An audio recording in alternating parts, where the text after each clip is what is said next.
Bem-vindo ao canal.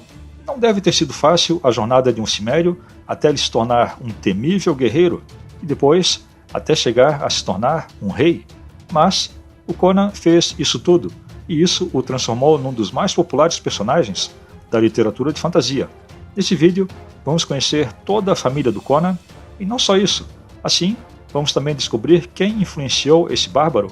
Mas antes de começarmos mais uma jornada pela era iboriana, eu lembro que aqui no canal trago conteúdo variado como quadrinhos nacionais e importados, séries e filmes. Se esse conteúdo é de seu interesse, inscreva-se agora. E se já é inscrito, agradeço mais essa visita. O nascimento do Conan. Na era iboriana, Conan nasceu no frio, junto à sua tribo, na Ciméria, o reino do norte dos bárbaros. Quando adulto, ele tomou parte da Batalha de Venarium e, com a experiência que ganhou, ele passou a enfrentar muitas aventuras, até se tornar, como sabemos, o rei da Aquilônia. Conan era um ótimo guerreiro e suas batalhas aconteceram por todo o mundo iboriano. Na verdade, ele lutou contra quase todas as nações, até a Aquilônia, que eventualmente ele acabou reinando.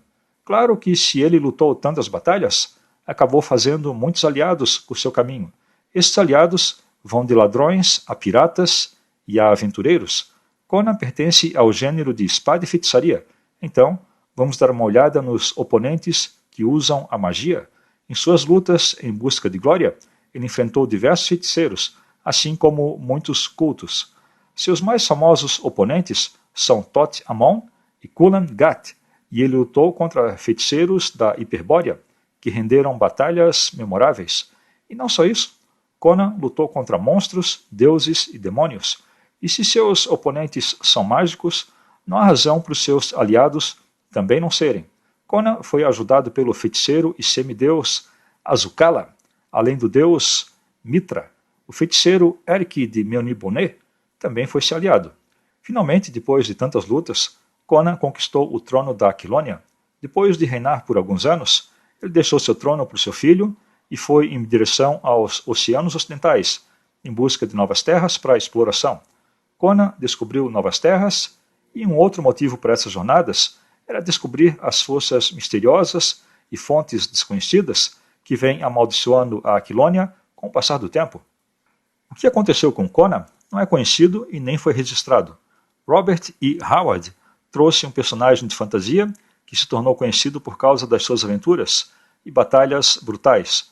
Agora vamos conhecer todos os seus laços familiares e descobrir de onde vieram as suas influências. Drogon, o avô paterno. Drogon nasceu em uma tribo desconhecida do sul da Ciméria. Ele era respeitado devido aos seus brutais ataques aos reinos iborianos, e como ele era popular, sempre havia gente falando pelas costas dele e tentando arruinar a vida dele. Apesar de ser um homem temido em sua comunidade, ele foi deixado de fora da sua tribo por causa de uma disputa de sangue. Isso fez com que ele viajasse rumo ao norte para encontrar um lugar seguro para criar seus filhos e seus netos. Acabou encontrando um lugar chamado Snowhawk, ou o Gavião das Neves, e acabou ficando por lá. Na verdade, Drogon estava presente quando Conan nasceu, mas ele era super velho. Ele estava muito velho para as batalhas, mas não estava pronto para morrer. E Conan pôde ver seu avô em toda a sua glória. Conan procurava muito por ele e aprendeu muito, e disse que se tornou quem ele era devido ao seu avô. Drogon o ensinou a caçar, a lutar e a usar seu machado e a sua espada para cortar seus inimigos. Mas o mais importante, ele ensinou Conan como ser um homem. Eventualmente, Drogon aceitou seu destino e seguiu a tradição, e ficou sozinho. Ele caminhou para as montanhas, a Gopyan, e morreu na selva. Conan era muito ligado a ele e não quis aceitar, então ele o seguiu. E quando Conan viu Drogon deitado na neve, ele gritou e lamentou muito, mas Drogon, na verdade, não estava morto. Ele estava sentado na neve, esperando pelo seu fim. E Drogon lamentou o fato de não ter conhecido a glória dos países ao sul. Enquanto ele falava, foi surpreendido pela aparição de Ravenna. Esse era um alto sacerdote, o último da sua espécie.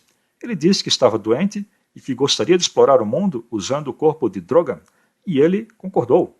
E Ravenna restabeleceu a sua juventude. Juntos, eles viajaram por todos os reinos, desde Kitai até as florestas dos Pictos.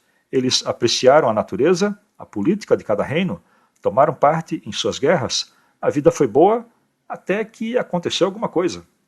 Ravenna tirava todas as emoções dos corpos que ele habitava. Então, apesar de toda a alegria que eles presenciaram, Drogon não sentiu nada. Drogon não quis terminar o acordo e a parceria, mas Ravenna concordou em livrá-lo apenas se ele encontrasse outro corpo para ele habitar. Anos depois, Conan cruzou caminhos com Drogon e Conan estava acompanhado de Jenna. Conan achou que o que estava na frente dele era um fantasma ou um demônio que tinha tomado a forma do seu avô. E ele percebeu que o que estava na frente dele não era exatamente o Drogon.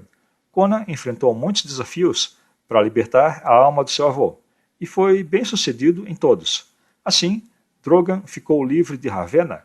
Como vingança, enviou Conan e Drogon ao seu ponto de origem. O avô se desculpou pelo que aconteceu com Conan e caminhou em direção às selvas de novo. Coron, o avô materno. Coron é o outro avô do Conan e, diferente de Drogon, ele era descendente da tribo Snowhawk. No seu auge, ele ajudou a derrotar os Pictos, que chegaram na fronteira para saquear e para destruir. Ao lado de Jon Gall e Garred, o ancião, ele foi o principal defensor. Essa parceria aumentou a popularidade de Coron em sua tribo. Ele foi visto na edição número 203 de Savage Sword of Conan, mas ele não foi claramente identificado nessa revista. Corin, o pai do Conan. Corin era filho de Drogon, mas não era um guerreiro. Mas ele era o melhor ferreiro em toda a Ciméria. Assim, ele não ajudou muito em formar o Conan como guerreiro, mas deve ter ajudado no sentido de Conan ter mais orientação moral. Tudo indica que Corin era muito orgulhoso do seu filho. Gresha ou Gudrun, a mãe do Conan. Não importa como você a chame, ela era corajosa. Você sabia que ela ganhou o Conan em pleno campo de batalha? Ela decidiu ir para a guerra em seu último trimestre de gravidez, mesmo estando nesse estado delicado. Há duas versões, uma dizendo que ela chegou a ver o Conan quase adulto e uma outra em que ela morre após o nascimento do Conan. Zenobia, a esposa de Conan. Conan é bárbaro e bruto no sentido da palavra. Quando Conan se tornou rei, tudo que ele precisava era de uma rainha, e essa foi a Zenobia. Ela era filha da nobreza. Antes de se tornar rei, muitos conspiraram contra o Conan, e Zenobia soube disso e ajudou Conan a se livrar dos conspiradores e das suas armações. Por causa da ajuda dela, Conan conseguiu alcançar o trono, então Conan se casou com ela e fez dela a sua rainha. Juntos, eles tiveram 3 filhos, o príncipe Con, a princesa Radigan e Taurus. Eles esperavam o 4º filho, mas durante a gravidez aconteceram complicações e Zenobia morreu. Valéria, esposa segundo a lei de Ichiribu. A maior aliada de Conan talvez tenha sido a Valéria. Você a conhece como uma ladra e uma pirata, mas ela na verdade não começou desse jeito.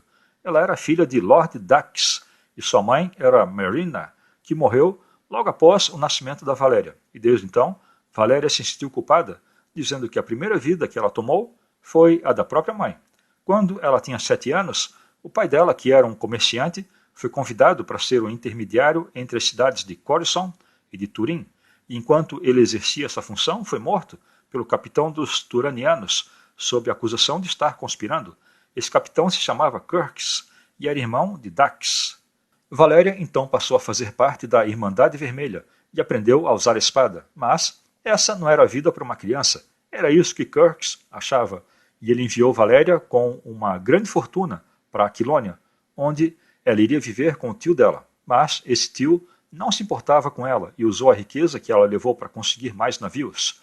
Mas seus navios foram saqueados pelos piratas baraquianos. Então esse tio, chamado Clis, arrumou um casamento entre Valéria e Dom Delaris, o mais rico homem de Cordávia, em troca de pedras preciosas.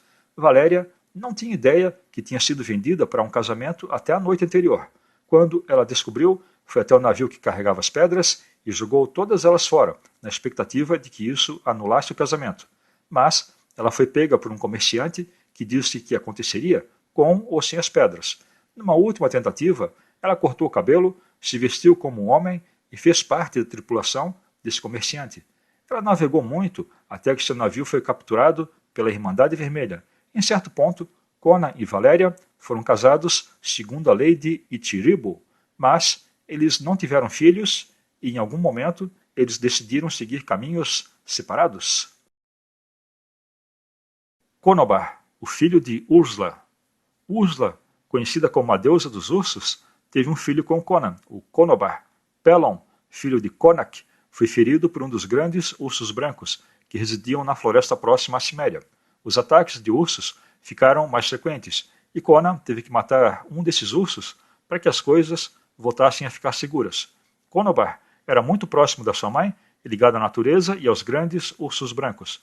Quando ele percebeu a morte de um urso, ele ficou muito irritado. Então, ele capturou Pelon, mas logo percebeu que Pelon não tinha matado o urso, e ele contou que um homem chamado Conan havia matado esse urso. Conobar e seus homens esperaram até Conan aparecer, e assim Conobar desafiou Conan para um duelo.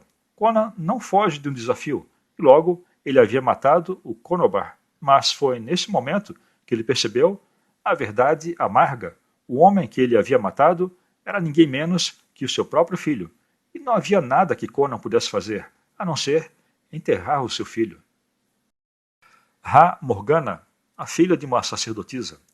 Quando Conan era jovem e viajava pelas montanhas, encontrou uma alta sacerdotisa que estava em problemas.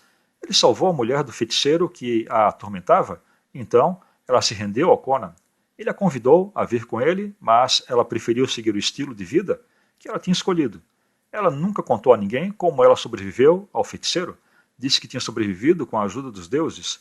Um mês depois, ela realizou um ritual secreto em homenagem aos deuses da fertilidade e falou sobre as visões de um deus que teria ficado com ela. E contou a todos que carregava o filho desse deus. Depois de ter esse filho, ela se tornou a alta sacerdotisa do seu próprio sacerdócio. Rá Morgana seguiu os passos da sua mãe e aprendeu magia ficando tão poderosa quanto a própria mãe. Ela cresceu e era odiada por Cortínia, uma outra sacerdotisa. Quando ela tinha 20 anos, Cortínia queria que Morgana fosse punida por fazer uma armadilha contra um fugitivo. A mãe dela lhe contou sobre o encontro com Conan e lhe deu duas opções: ir embora ou ficar. Morgana decidiu ir embora. Con, o filho da Zenóbia. Por último, temos o herdeiro de Conan para o trono da Aquilônia. O príncipe Con era o mais velho filho de Conan e provou ser digno do trono em uma idade bem jovem. E isso aconteceu quando ele descobriu que Conan tinha sido raptado pelos filhos da Irmandade Blood Red Doom, e eles queriam usar o sangue do Conan. Mais tarde, quando Conan partiu, Con foi coroado como rei Conan II da Aquilônia. Zenóbia havia tido visões que mostravam que Con seria um rei maior que Conan e que o reino iria florescer durante o seu reinado.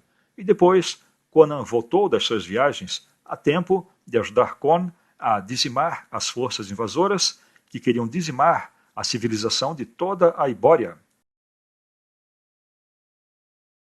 Então era isso, uma pesquisa para lá de completa, mostrando todos os parentes do Conan.